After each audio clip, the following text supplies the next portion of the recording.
What's happening, good people? Welcome to the channel. I'm Wes, aka Mr. Budget Watch, and today we are comparing two different watches, and the reason why is because they're actually quite similar in price. Both of them can be picked up for under £70. So that's what we're going to be talking about today. Which one should you actually go for if you had to pick? And that's kind of what I'm going to be doing today. So if you've never seen Watch Wars before, we have 10 rounds, 10 points per round. The winner is the watch with the most at the very end. So let's start off with design, and both of these score the same. And the reason why, well, they're both homages, so they don't score anything on originality. It's just mostly how well they're done, and both of them, there's not really much to pick between them. Both have got printing on the dial, applied indices, a nice bezel insert. Obviously, this one is a subby style, and then we've got the Willard style. So yes, they're very different, but both are nice looking and well done.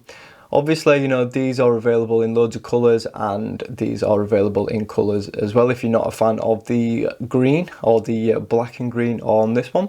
I think you can get these in blue, black and another one. These is just tons available. There's two-tone and loads of others if, and there's pretty much one colourway for just about everyone. So design, pretty much nothing to differentiate between. It's all about personal preference, so we're not really going to focus much more on that. We're going to move on and we're going to talk build, and I've actually scored these the same. Now both watches, although they're different, are done to a very good standard. Both have got nice brushing, both feel nice and solid. This one has a more solid feeling bezel compared to this one. I'll just give you a quick little demo now. So this one, it's not bad, a little bit of play in it, but action's solid for the price point. Can't really complain too much. This one, this one feels a little bit heavier. Nice grip on it as well though. All of them line up perfectly fine. But again, really solid feeling. Finishing, done to a good standard. Both solid, both crowns feel good. So yeah, nothing again really to differentiate them. Both are very solidly built watches for the price point. Now this one does slightly fall short a little bit, because you can see we do have a little bit of a gap issue with this sample of mine. You can see there is a little bit of wobble in the bracelet, whereas the Pagani, surprisingly, there's not really any play at all. But I've scored them both the same again though. Even though this one does have that little issue, it's just got a little bit more heft to it. It just feels a little bit more thingy, but then it does fall down a little bit because of that poor fit in end link. But that could just be isolated to mine. I don't really recall seeing anyone else having that issue, but me, I always get watches that have got a little bit of issues, so I'm just okay with it now. It's just one of them things. I'm just used to it now. At this point, pretty numb to it. So speaking of the bracelet, I've actually scored this one a little bit less, and again it's just because of this really, and also that one is slightly better. So this one, brushed top surface, done to a decent quality, female end links. The sides are usually high polish. These ones, because I bought this used, was in a bit of a sorry state, so I've had to brush them. But yeah, it is usually polished at the sides.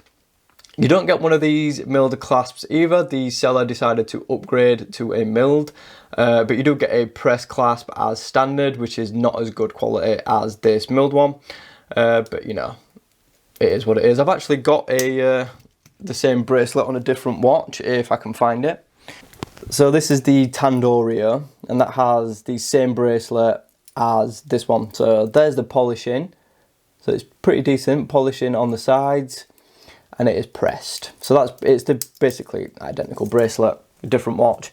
But yeah, bracelet, not amazing, but not terrible. This one, is just done a little bit better. The finishing is a little bit better. The build, is a little bit better. Again, we've got polished sides, solid end links, screw links, which is another thing it has over that one. Really solid feeling, thick clasp. Does, lose a few points because of usability. It doesn't have any usable micro just really. Well, technically it does, but it's a nightmare to use.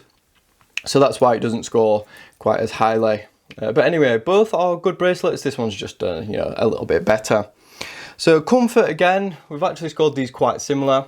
I'm going to give this slight edge to this one though. It just seems to be a little bit more comfortable for me personally. Even though they're both very, very comfortable watches, this one just seems to, you know, wear a little nicer for me.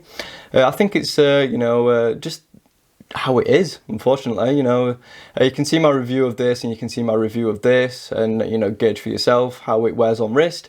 But I just prefer how this one feels, just by a smidge, not by much. I've only, you know, there's only half a point difference, but yeah, just edging slightly towards this. It just seems to fit a little bit better and wear a little bit better. But again, you know, comfort is really subjective because we've all got different wrists. So this one might fit better for you, or this one might. But for me, this one does ever so slightly.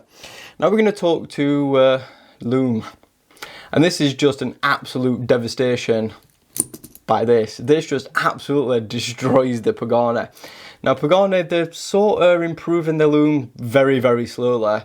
Whereas Steeldive have already pretty much, you know, near as damn it nailed it for the price point. Excellent quality Lume, really bright, long lasting.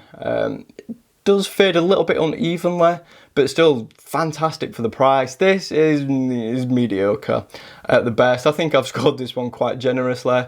But yeah, the Steeldive is definitely leagues ahead in this department, and Pagani could definitely, you know, learn a thing or two from Steeldive about doing really great Lume on affordable watches.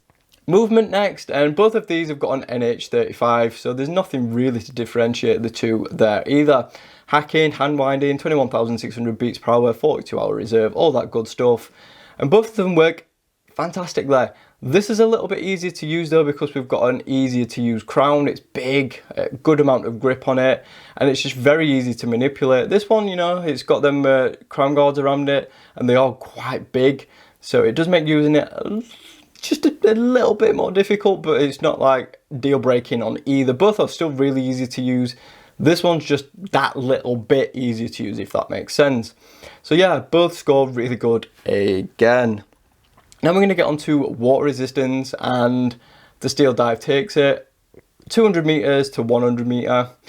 This one actually does have a seal on the crown though, which is something I was not expecting at the price point. This does not. So could this actually be a little bit better in terms of actual thingy? So it could just be for, you know, so they don't get loads of returns, and that's why they only put 100 meter. But yeah, actually has seals on the sort of. In fact, I'll show you. I'll just stop waffling. If I just unthread the crown, and any moment now, and you can see there we've got a little gasket there. So, oh, I've just absolutely knocked that out of whack. So that's going to do me your head in for the rest of the video, but I'm not changing it. Sorry about that. So yeah, water resistance, not much really differentiate between the two. Availability next, and I've scored them identical as well. Both have got their own stores, both have got AliExpress stores, both are available on eBay and on Amazon as well. They're really, really easy to get a hold of if you want them. So yeah, no difference really whatsoever. You know, you can grab these from loads of places, and same with these. So they both score exactly the same. Now we're going to talk brand, and I'm thinking I'm just going to give this slight edge to Steeldive. I think it's just a better sounding name. I mean, both of them, you know, they made a decent reputation in the watch space for making good quality. I think Steeldive more so. They're definitely known for making better watches than Pagani. And, you know, having two very similar priced side by side, it is very, very close. But yeah, branding, I'm just going to give the slight edge because I just prefer the Steeldive name over Pagani. I just think it, you know, it sounds better. But, you know, that's just, again, personal preference, really. So, final category, price. Which one is better? Now, both of these are sub £70. This one hovers between sort of, I've seen them as low as 50 odd. All the way up to like 60, sort of 65, 67-ish. This is about the same, 68, 69 pounds. So there's nothing really too much to differentiate them on price. But which is better bang for the buck? This one. I think just the Lume really lets that one down, and the lack of micro adjust. This one is better. Now it does have like that issue, like I said, with the bracelet, but that's an easy fix. You know, you just take the bracelet off and put it on something different. Then again, you could do that with that as well. But you know, I just think this one is a better value watch. I think the build quality is really good. It's got a good bezel, good crown action, really good lume, great finishing throughout. And for the price point, it is a cracking watch. I see why people love these so much. They are just incredible value for money. This is also great value for money. I can't really get past that. It is a great value watch for the price point. I just think the Steeldive is slightly better value, which is why it scores more and takes the win. Do you agree with my judgment there?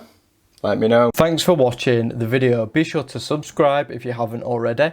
Like the video if you enjoyed it. Hit that notification bell so you don't miss any uploads. And of course, follow me on social media at Mr. Budget Watch. Thanks again. I'll see you soon.